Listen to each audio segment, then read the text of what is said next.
కాకినాడ జిల్లా జగ్గంపేట మండలంలోని ఇర్రిప గ్రామంలో తహసీల్దార్ జేవీఆర్ రమేష్ ఆధ్వర్యంలో అధికారిక రాజముద్రతో కూడిన 762 కొత్త పట్టాదారు పాస్ పుస్తకాల పంపిణీ కార్యక్రమం నిర్వహించారు. ఈ కార్యక్రమానికి ముఖ్య అతిథిగా జగ్గంపేట ఎమ్మెల్యే టీటీడీ బోర్డు సభ్యులు జ్యోతుల నెహ్రూ పాల్గొన్నారు. గత ప్రభుత్వంలో అస్తవ్యస్త విధానంతో రీసర్వే పేరు చెప్పి ఒకరి భూమి ఒకరికి రాసి తప్పుడు పాస్బుక్లు ఇవ్వడం జరిగిందన్నారు.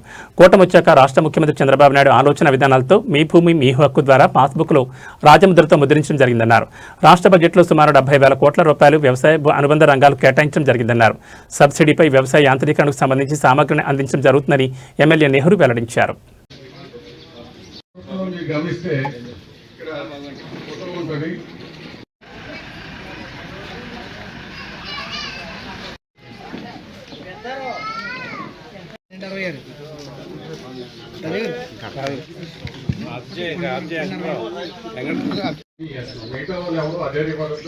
వాళ్ళకు కూడా ఈ పాస్ పుస్తకం తప్పులు లేకుండా ఇవ్వాలన్న ఒక ఉద్దేశంతో వాళ్ళని పక్కన పెట్టి తప్పులు రెక్టిఫై చేయడానికి మేము నిర్దేశించే కూడా ఈ నెక్స్ట్ పేజీలు ఉంటాయి.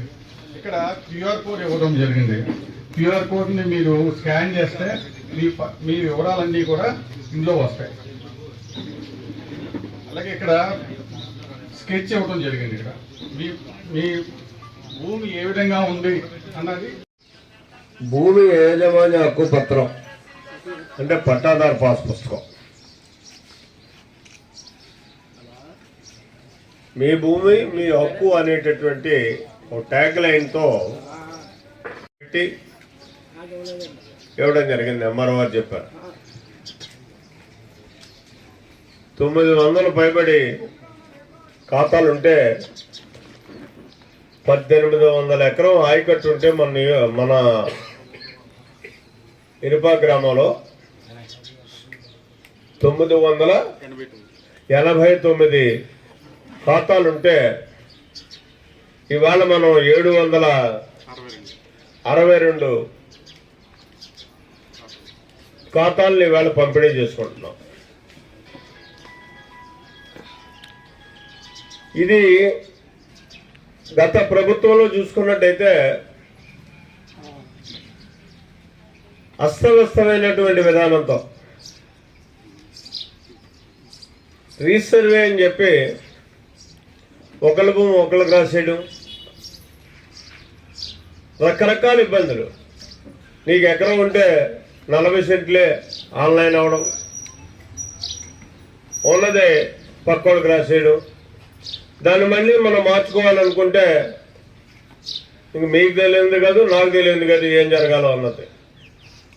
అందరికీ అన్నీ సమర్పించుకున్న తర్వాత అది ఒక 5-6 మాసాలు పట్టేది దాన్ని తెచ్చుకోవడానికి. సమర్పణ జరిగిన తర్వాత కూడా చంద్రబాబు నాయుడు గారి యొక్క ఆలోచన ఒకటే, మీ భూమి మీ హక్కు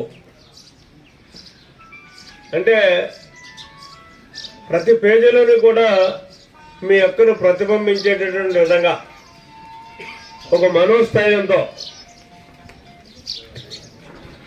ఉండాలి అనేటటువంటి ఆలోచనతో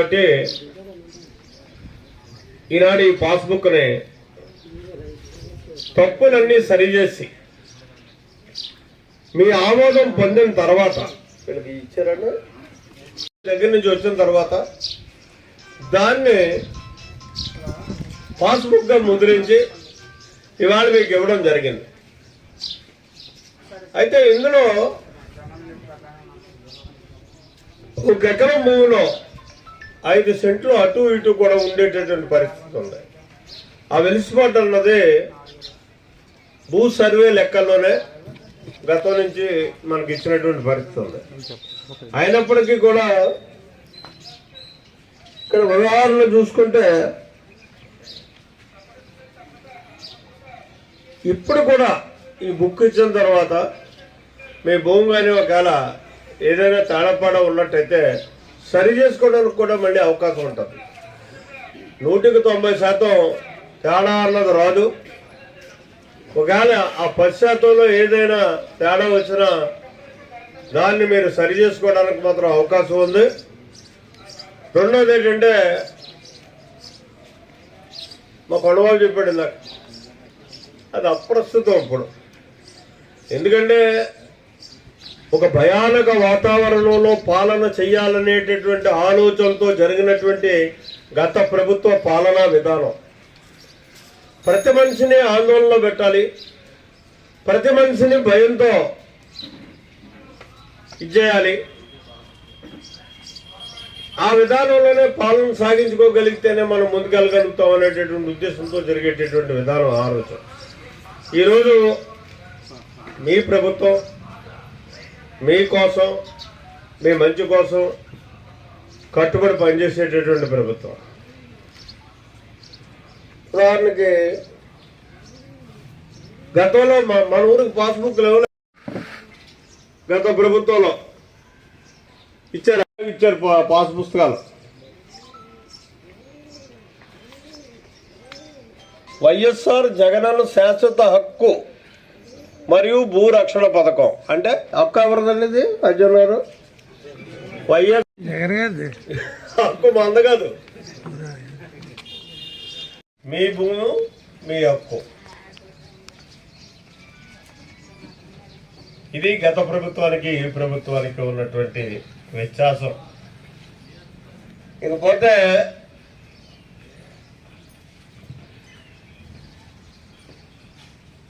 ఆంధ్రప్రదేశ్ అన్నది వ్యవసాయం మీద ఆధారపడి జీవనాధారం చేసుకుని బతుకుతున్నటువంటి జనమే ఎక్కువగా ఉంటారు. ఇవాళ 70% మంది 100కి వ్యవసాయం మీదే జీవిస్తాం. తప్పించి ఒక ఇంచు భూమిలోని పక్కడు కలిగితే మన మనసు అంగీకరించాం. అంటే దాని మీద అంత అపేక్ష. అటువంటి పరిస్థితుల్లో ఈ రాష్ట్ర ప్రభుత్వం ఒకటే ఆలోచన చేస్తుంది కదా, మారినటువంటి వ్యవసాయ విధానంలో నూతన వరబడిని సృష్టించి యాంత్రీకరణ విధానంతో వ్యవసాయాన్ని విప్లవాత్మకమైనటువంటి మార్పులు తీసుకురావాలనేటటువంటి ఉద్దేశంతో ఇవాళ పనిచేస్తున్నటువంటి పరిస్థితి ఉంది. ఒక్క వ్యవసాయానికే రాష్ట్ర బడ్జెట్ లో మనం 3,62,000 కోట్ల రూపాయల బడ్జెట్ పెడితే వ్యవసాయ అనుబంధ పరిశ్రమలన్నిటికీ చూసుకుంటే, అనుబంధ విధానాలకు అన్నిటికీ చూసుకున్నట్టయితే సుమారు 70,000 కోట్ల రూపాయలు దీని మీదే పెట్టినటువంటి పరిస్థితి. ఇటు ఇరిగేషన్ కానీ, వ్యవసాయానికి కానీ, కోఆపరేటివ్ కానీ, అలాగే హార్టికల్చర్ విధానానికి కానీ, జలసిరి కానీ, ఇలా రకరకాల విధానాలతో మార్కెట్ కానీ ఏ రకమైనటువంటి నిధుల్ని వ్యవసాయ రైతాంగానికి చెందేటటువంటి వనరులు సమకూర్చడం కోసం 70,000 కోట్ల రూపాయలు ఇవాళ రాష్ట్ర బడ్జెట్ లో మనం కేటాయించుకోవడం జరిగింది. అంటే ఇది కని విని ఎరగినటువంటి పరిస్థితి. గతంలో ఏ ప్రభుత్వం కూడా ఎంత డబ్బుని రైతాంగానికి చెందేటటువంటి విధానంలో రాష్ట్ర బడ్జెట్ లో కేటాయించినటువంటి విధానం లేదు.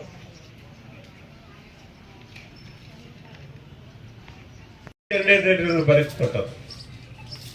ఎక్కువ జనాభా దేని మీద ఆధారం చేసుకుని జీవించగలుగుతారో దానికే ప్రభుత్వ వనరులన్నా ఎక్కువ అందివ్వాల్సినటువంటి అవసరం ఉంది. ఆ విధానంగానే ఇవాళ ఈ ప్రభుత్వం నడుస్తున్నటువంటి పరిస్థితి ఉంది. ఉదాహరణకు మీరు చూడండి, మనకి పుష్కర ఎత్తిపోతల పథకం ఉంది. మన గ్రామం వరకు కూడా నీరు రావాల్సినటువంటి అవసరం ఉంది. గత 5 సంవత్సరాల్లో చూసుకుంటే